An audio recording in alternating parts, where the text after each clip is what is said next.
የማይገለጥና የተሰወረ ወደ ግልጥም የማይወጣ የሚደበቅና የተሸሸገ ምንም ነገር ሊኖር አይችልም።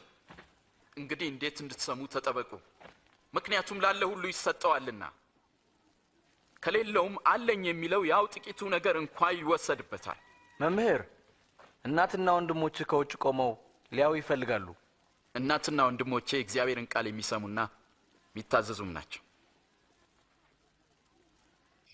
ነገር ግን ከሕግ አንዲት ነጥብ ከምትወድቅ ይልቅ ሰማይና ምድር ቢያልፍ ይቀላል እላችኋለሁና እናንተ የምታዩትን ብዙዎች ነቢያትና ነገሥታት ሊያዩ ወደዱ አላዩም፣ የምትሰሙትን ሊሰሙ ወደው አልሰሙም። ምን እናድርግ? በሕግ የተጻፈው ምንድን ነው? እንዴትስ ታነበዋለህ? ጌታ አምላክህን በፍጹም ልብ፣ በፍጹም ነፍስ፣ በፍጹም ኃይል ሐሳብህም ውደድ፣ ባልንጀራህንም እንደ ራስ አድርገህ ውደድ። ትክክል ነህ። ሕግም ፈጽም በሕይወትም ትኖራለህ። ጎረቤቴ ማን ነው? መቼም እነዚያ ወታደሮች አይሆኑም። ቄሳርስ ቢሆን